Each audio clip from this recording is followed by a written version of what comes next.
Hi everyone, this is Madhumita of Science Department. So in our past many videos we are talking about plants. The same in this video also we are going to talk about plants. So in this video we are going to see structure of plants. So we know that there are different kinds of plants are there, but the basic structures are same.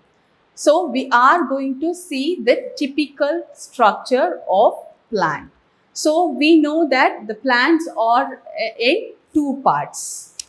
One, the part of the plant which is present under the soil, it is called as root, and also it is called as root system. Next, the part of the plant which is present above the soil is called as shoot, or else we can call that as shoot system. So first we are going to discuss about root system. So the part which is present below the soil is called as root system, and above the soil it is called as shoot system. So first we are going to discuss about the structure of root. So what is the structure of root? If you take a root, if you pluck a plant, you can see the root part. Actually, this is the part you cannot see because it is present under the soil. So when you pluck the plant only, you can see that part. So if you see the root, you could see a main root. Then from the main root, there will be many root hairs. So actually there are two different types of roots are there. Okay, if you just pluck any ornamental plants or any dicotyledons plant, you can see the root like this. But at the same time, if you pluck a grass, you can see a different kind of root like this. A bunch of roots you could see. So there are two different kinds of roots are there. This one it is called as taproot, and this one it is called as fibrous root. So there are two different kinds of roots. One is taproot and another one is fibrous root. So in the case of taproot, there will be only one main root. From the main root, there are many small root hairs will be grown. Okay. So here, this root, it can grow so deep down the soil. So it is the plant which contains taproot, it will be very stronger one.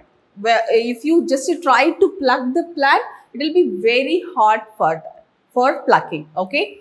For example, we can say every dicotyledon plants, and also the root edible plant like beetroot, radish, everything, carrot, or everything, it comes under taproot. Okay. Now here in the case of fibrous root, you can see, like I already told, grass. Grass is an example for fibrous root plant. At the same time, we can say corn, paddy, wheat. So these also are example for fibrous root. Here, when compared to taproot, if you see here, there won't be any main root. You can see bunch of root here, and it won't grow deep down the soil. So it will be at the top soil itself. That's why it is very easy for you to pluck out. Okay, so there are two different types of root we have seen. One is called as taproot and another one is called as fibrous root. As I already told, it is very stronger one and this is weaker one. Okay, so next we are going to discuss about the functions of root. What are the functions of root? Why the root is very important for a plant? For example, if there is no root at all, Can the plant stay in the soil? Is it easy? Definitely not, because root is the only part that withhold the plant in the soil. Only with the help of the root, the plant can stand erect in the soil. Am I correct? Yes. So the root is very, very important for making the plant to stand in soil. Okay. Is that all? Is that the only function of root? Definitely not.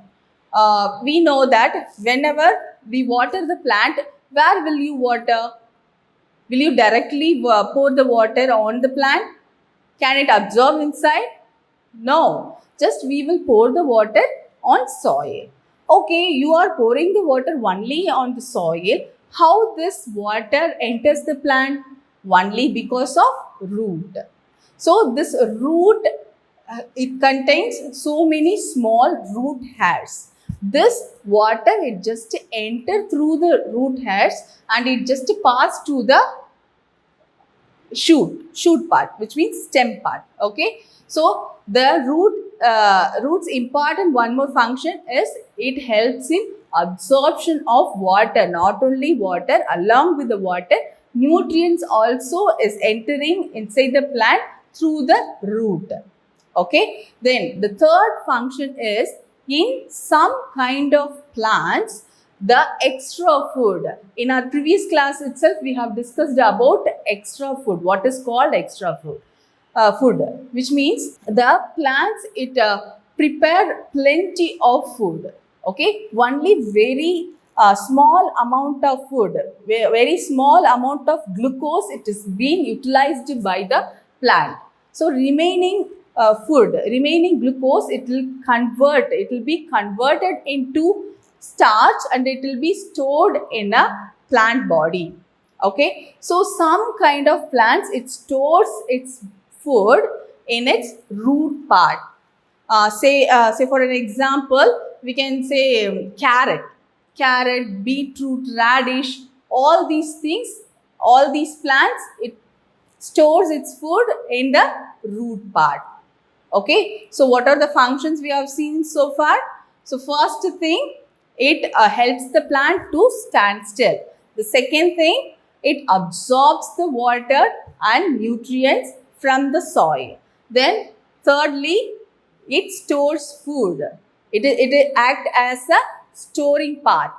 Okay, now we are going to discuss about the next part. This is stem.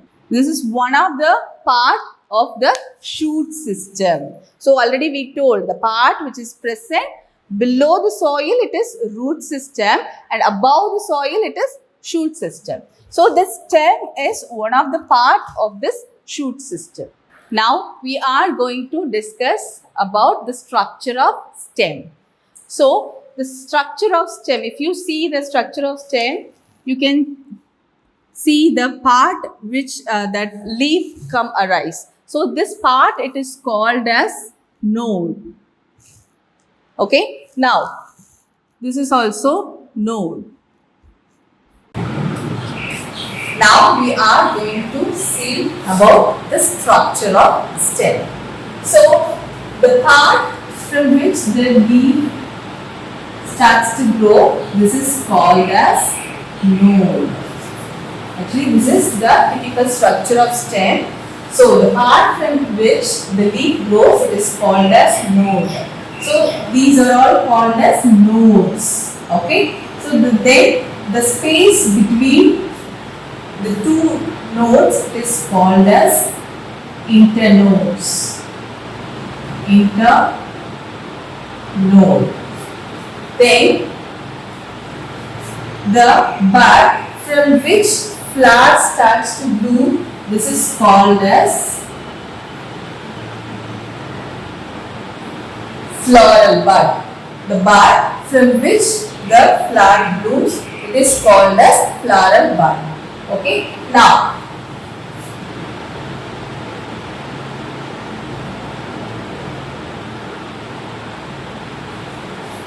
the bud, because of the height of the plant increase, it is called as apical bud.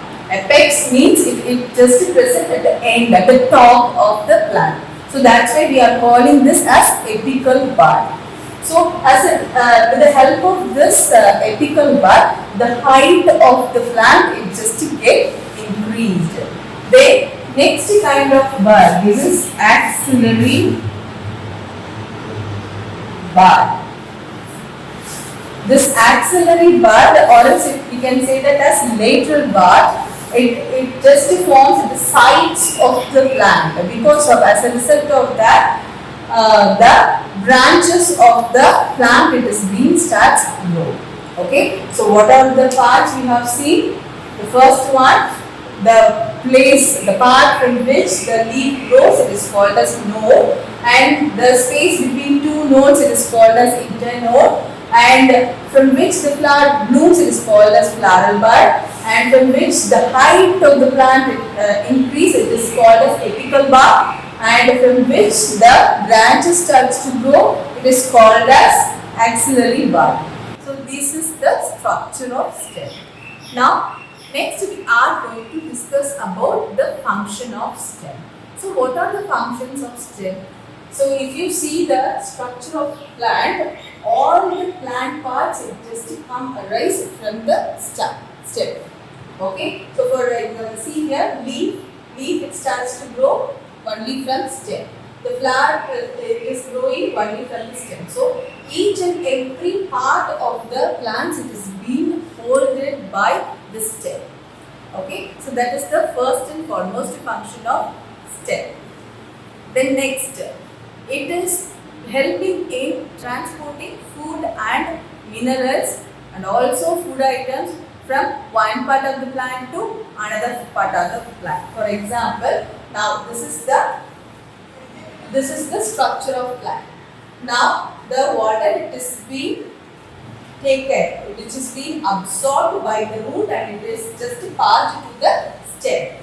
So now the water which is present in the stem here, it has to go to each and every part of the plant.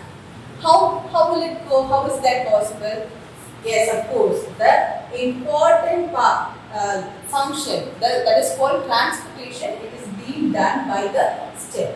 Okay, how the stem can do this kind of transporting? If you take CS of the stem, you could see small dots like this. Actually, these are the tubes, vascular tubes which is present in the stem, that is only responsible for the transportation of food and water. Now, the tubes which is present in the inner circle, it is called as xylem, and the tubes which is present in the outer circle, it is called as phloem. So this xylem it is responsible for the transportation of water from root to the various parts of the plant. Here the phloem is responsible for the distribution, the transportation of food from the leaf to various part of the plant. Okay, how are we telling this? This is xylem. This is responsible for transportation of water. This is phloem. This is responsible for this. So how we are telling these tubules, this vascular tubes are responsible for this transportation. For example, just you take a food color, just mix the food color in a tumbler of water. Okay, now place a white colored flower along with the stem inside that tumbler. Okay, you just leave that setup for at least 1 or 2 hours. Okay, after some time you just see the flower, it would have changed into whatever food color you have added. If you have added orange color, then the white color flower it will turn into orange color. If you have added red color, then it would have turned into red color flower. Okay, how we are telling only the xylem is responsible for that. So after the flower has changed its color, you just take the CS of the same stem, if you just watch that keenly, you could see that internal circled this tubes, it would have changed in the color, which means the water, it is being transported only through this xylem. Okay, now how you are telling that phloem is responsible for the transportation of food? So we can do one thing. You just take a potted plant. You just remove the part around the stem, only this part alone. For example, now this is the stem of that plant. You just take out only the outer layer of the stem, because we know that phloem is present only in the outer layer. You just remove the outer layer of the plant. Okay, just leave the plant as it is for one day. After one day, if you just watch the plant, do you know how will it look? You could see a very big bulge at the top. Why there is a very big bulge over here? Because the food, it has to be transported only through this phloem. That food materials, everything, it would have stopped here. Okay, because there is no phloem furtherly. So that's why it has stopped here and there is a bulged portion over here. So this is how we can prove that xylem is transporting water and phloem is transporting food materials. Are you clear? Then what is the next function of stem? Some kind of plants, it stores food in the stem part. For example, we can say onion or else sugar cane. So many stem vegetables we are eating, isn't it? Like potato. So all those things, it stores food in its stem part. Okay, so it is acting as a storing part also. So what are the functions we have seen? First one, it holds all the parts of a plant. Secondly, it transports the food, yes, and water to each and every part of the plant. Thirdly, sometimes in some plants it is working as storing area. Okay, now next we are going to discuss about the next part, that is leaf. So in this structure of leaf, the part which connect the leaf into the stem, it is called as petiole. It is called as petiole, and the line that you can see at the center of the leaf, it is called as midrib, and the lines you can see at the sides of the leaf, it is called as side vein, and the flat part of the leaf, it is called as lamina. Okay, so this is the structure of a typical leaf. Okay, so what are the parts? So petiole is the part which connect the leaf to the stem. Then you could see the midrib and side vein. Do you know what is the function of this midrib and side vein? It transports the food and water. It takes in water and it takes out food material which is prepared by the leaf. That we know already, leaf is the kitchen of the plant. So about that we will discuss in the function. Okay. So next is lamina. Lamina is the flat surface of the leaf. So this is the structure of leaf. Next we are going to discuss about function of leaf. Okay, what are the functions of leaf? So main function of leaf is preparing food. So we know that why the leaf is called as kitchen of plant. Already I told a leaf is a kitchen of plant. Why are we telling like that? Because yes, leaf contains chlorophyll. In our previous classes also we have discussed about that. Am I correct? So it contains chlorophyll. Chlorophyll, it is nothing but a pigment, a green color pigment which is responsible for absorbing sunlight.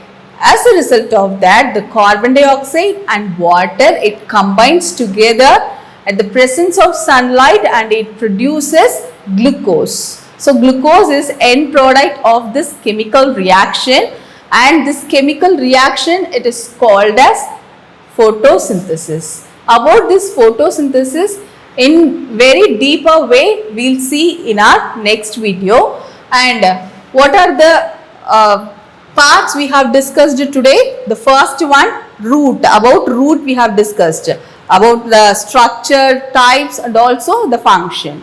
The same way we have discussed about stem, then leaf. So these three parts are called as vegetative parts of a plant. So next three parts are there: fruit, flower and also seed. So these three parts are called as reproductive part of the plant. So these three, first three, this root, stem and also leaf, which is not involves in reproduction, it will do the bodily functions alone. That's why we are calling that as vegetative parts. Okay. So in our next class, we'll discuss about the reproductive parts of plant. Okay. Thank you.